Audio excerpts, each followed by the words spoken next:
क्यों 11 साल आपके प्रधानमंत्री रहते हुए, अब 20 साल नीतीश जी के मुख्यमंत्री, डबल इंजन सरकार रहते हुए वो इलाका अब तक इतना गरीब, बेरोजगार और वहाँ सबसे ज़्यादा पलायन क्यों है? एक भी चीनी मिल, जूट मिल आपने खोला हो तो बताओ। आपने ये क्यों नहीं बताया कि आप देश में जाति जनगणना क्यों नहीं करा रहे? हम पूरा विपक्षी दल एकजुट है और हम लोग चाहते हैं कि आतंकवादियों को जवाब मिले।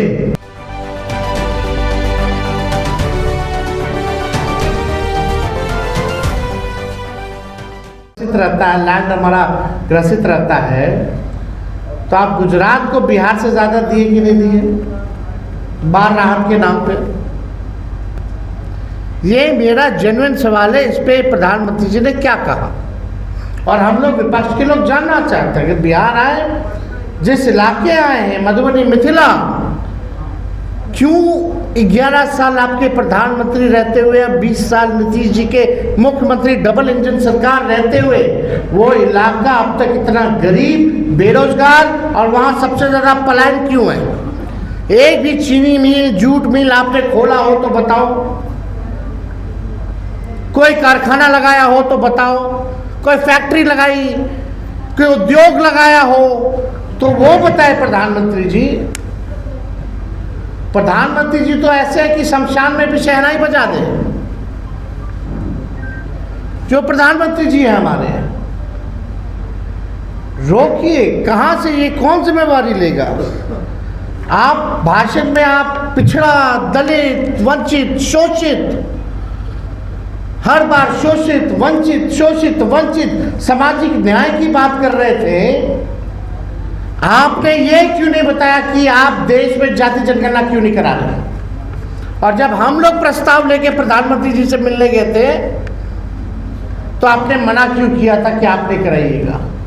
और जब बिहार के लोगों ने, हम लोगों ने, महागठबंधन की सरकार ने 17 महीने में जाति आधारित गणना कराया, 65% आरक्षण अति पिछड़ा दलित आदिवासियों का बढ़ाया, तो आपने 9वीं अनुसूची में शेड्यूल 9 में हमारा कैबिनेट का सिफारिश को आपने मंजूर क्यों नहीं किया?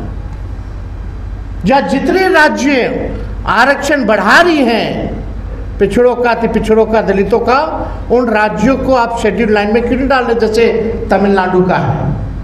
और आपने 65% आरक्षण को आपने फंसा के रखा है। इसके लिए आपने क्या किया? तो ये बिहार है, इस गंभीर विषय में, गंभीर समय में पूरा देश, हम पूरा विपक्षी दल एकजुट है और हम लोग चाहते हैं कि आतंकवादियों को जवाब मिले। लेकिन जवाब सरकार को भी देना चाहिए, मौजूदा सरकार को, भारत सरकार को बताना चाहिए इतना बड़ा कैसे ये आतंकवादी सफल हो गए इस घटना को अंजाम देने में। या पुलवामा का जांच रिपोर्ट क्या है, कब आएगा, क्यों नहीं बताया जा रहा? और बिहार सरकार से हम जानना चाहते हैं कि आप पूरा समय चुनाव में, चुनाव प्रचार में आप लगाए हो। प्रधानमंत्री जी की रैली में फुर्सत है सबको जाने का, सब केंद्र मंत्री का, लेकिन एक भी केंद्र मंत्री की तैनाती नहीं की गई। एक भी राज्य के मंत्री की तैनाती नहीं की गई कि जो भी हमारे टूरिस्ट जो बिहार के हैं, कश्मीर में, उनको सुरक्षित कैसे वापस लाएं? तो ये गंभीर सवाल है जिस पे आज हम सभी साथी बैठ करके हम लोगों ने चर्चा की है और अपनी बातों को आप लोगों के समक्ष भी रखा है।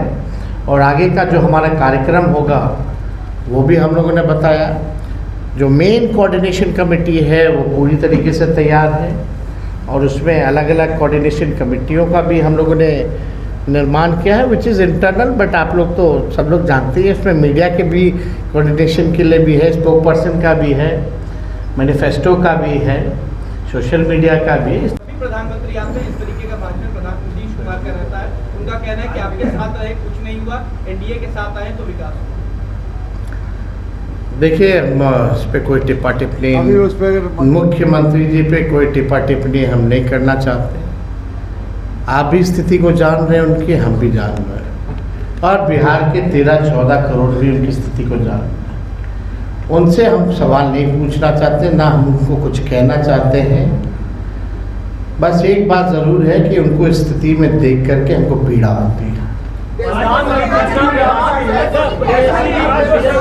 एक अच्छा, एक just minute, are you ready for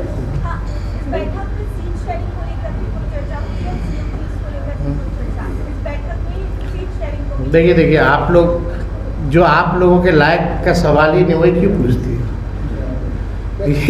ये हम लोगों का काम है। पब्लिक इस बारे में जानना चाहती है तो एकदम बताइए ना, बताएंगे वक्त में बताएं। हाँ, एनडीए पहले एनडीए से पूछिए, एनडीए से पूछिए। और जहाँ तक उन लोगों का खेमा का बात है, तो ये बात तो तय है कि जब तक चुनाव है तब तक मुख्यमंत्री का चेहरा नीतीश जी होंगे, और चुनाव के बाद नहीं होंगे। हमारे यहाँ ठीक उल्टा है, हमारे यहाँ जो नाम होगा वही चुनाव के बाद भी होगा। वो पिछली बैठक में स्पष्ट कर दिया गया था। जो होशियार है समझते हैं, जो बेवकूफ़ है वो बेवकूफ़ रहेंगे। अब आप लोग तय कर लो।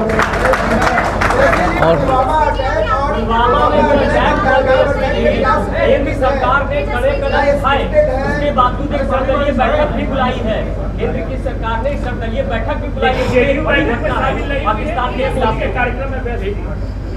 अब आपको अभी तक ये बात नहीं समझ गया है पत्रकार महोदय, जदयू अब रही नहीं, क्यों बीजेपी हो गई है। अब जदयू कहाँ रहेगी? जदयू तो खत्म हो गया भाई। चलिए अब आखिरी,